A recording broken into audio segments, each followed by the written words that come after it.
Le président de région François Bonneau a fait sa rentrée politique aujourd'hui en présentant à la presse les grandes lignes pour cette rentrée 2012. Compétence de la région, la politique en matière d'éducation et de formation est l'une des priorités affichées. Plus précisément, l'ensemble des actions menées envers les lycées représente 200 millions d'euros, soit 17% du budget.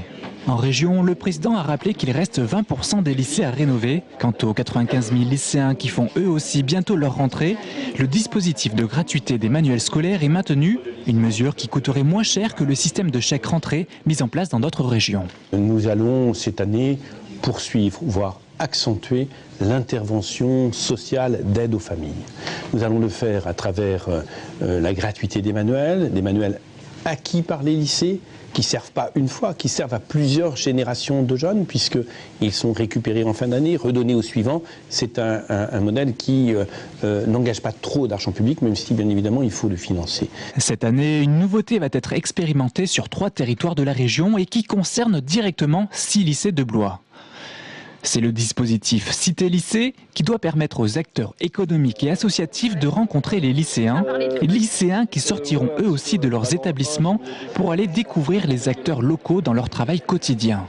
Quand nous avons évoqué le projet de Cité Lycée avec les jeunes de la conférence régionale de la jeunesse, leur première réaction, ça a été de nous dire « Ah mais oui, c'est intéressant parce que on est dans une phase de recherche non seulement professionnelle mais aussi personnelle et parfois ça se croise, ces deux recherches-là se croisent. » Or nous, ce dont nous avons envie, c'est de croiser le plus de monde possible pour qu'au moins nous ayons une idée, pas exhaustive bien entendu, mais la plus large possible de tout ce qui peut s'offrir à nous dans notre future vie d'adulte. Pour cette rentrée 2012, le président de région s'est réjoui de l'arrivée de la gauche au pouvoir, qui pour lui permet un dialogue refondé avec l'État et une co-élaboration des politiques des territoires.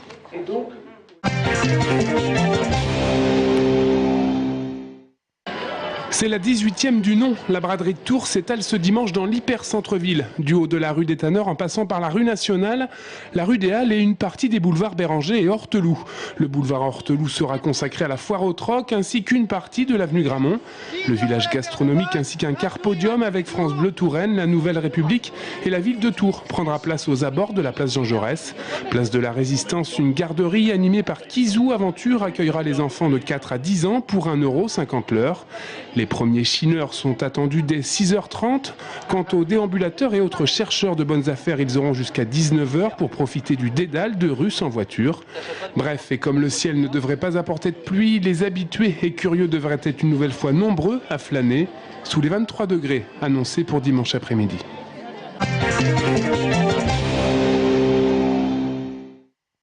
Elle est jeune, pleine de charme et talentueuse. Marine a 20 ans et en mars dernier, elle a remporté la finale régionale des Olympiades des métiers qui se tenait à Jouer les Tours, catégorie esthétique et cosmétique.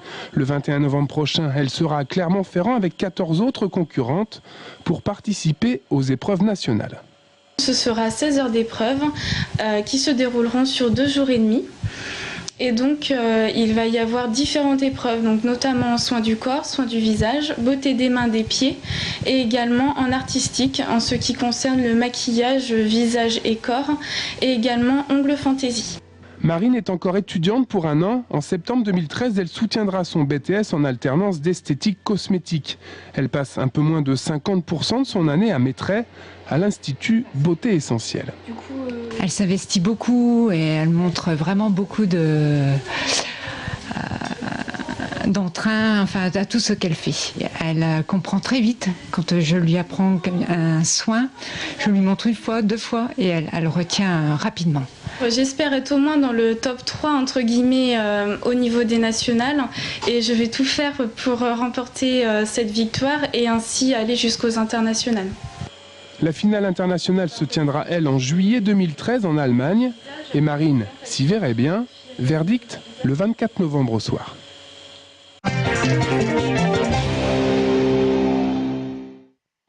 Le Rallye Cœur de France fait son grand retour ce week-end. Comme chaque année, la course phare de la Coupe de France des rallyes sillonnera les routes Tourangelle. En tout 6 spéciales, chacune parcourue 2 fois, avec tout de même quelques changements importants par rapport aux années précédentes. On va revenir sur une épreuve le samedi et le dimanche, alors qu'autrefois nous étions vendredi et samedi, pour qu'il y ait un maximum de public pendant le premier week-end de septembre sur le bord des routes. Et puis on a fait le choix que le parc des expositions à Tours, où nous nous trouvons actuellement, soit un petit peu le point d'ancrage du rallye, puisque notamment le dimanche 2 septembre, on aura sur le parc exposition une spéciale spectacle qui devrait rassembler beaucoup de monde aux alentours. Autre modification notable, 3 spéciales sont courues à l'envers. Seule celle de Bonnevaux reste pratiquement identique à l'an dernier. Et cerise sur le gâteau, les spéciales du samedi se termineront en nocturne. De quoi attirer les spectateurs, mais surtout les pilotes. Une demi-douzaine de concurrents peuvent espérer l'emporter tant les écarts sont faibles. Avec en tête de liste les régionaux Pierre Rocher et Jérôme Galpin, 8 fois vainqueurs à eux deux. Le spectacle promet donc d'être grandiose, d'autant plus que l'accès aux épreuves est gratuit.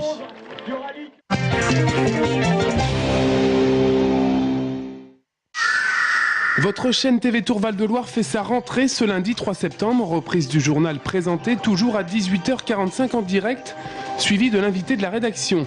Avant, à 18h, vous retrouverez toujours Émilie Leduc et tout sur un plateau pour 45 minutes de tranches de débat, d'invités, de chroniques et là aussi quelques nouvelles têtes. Bref, TSUP, c'est toujours un brainstorming des bons plans et des sorties sur le département et le Loir-et-Cher. Et justement, TV Tours Val-de-Loire va encore renforcer cette année son ancrage au plus près de l'actualité locale. Cette nouvelle saison, c'est aussi un nouveau logo, un nouvel habillage et des bandes annonces imaginées par nos 2 infographistes, Jonathan Creusot et Benjamin Jaillette. L'actualité sportive reprend également ses droits avec le talentueux Romain Delville aux manettes du JTD Sport diffusé chaque lundi à 19h15. Et puis qui dit sport dit aussi football avec le TFC, avec le retour de l'avant-match et du débrief. Et pour les passionnés du ballon rond, à chaque journée de championnat, TV Tours proposera encore les meilleurs moments du match de week-end. L'actualité des sorties cinéma refait son apparition sur un nouveau plateau pensé et réalisé par Jérémy Hérault, avec comme présentateur l'expert cinéphile Gary Constant. Enfin, un débat de société mensuel de 26 minutes est prévu avant la fin de l'année, et puis quelques autres surprises. Bref, toute l'équipe de TV Tours Val-de-Loire vous donne rendez-vous dès lundi et vous souhaite une belle rentrée.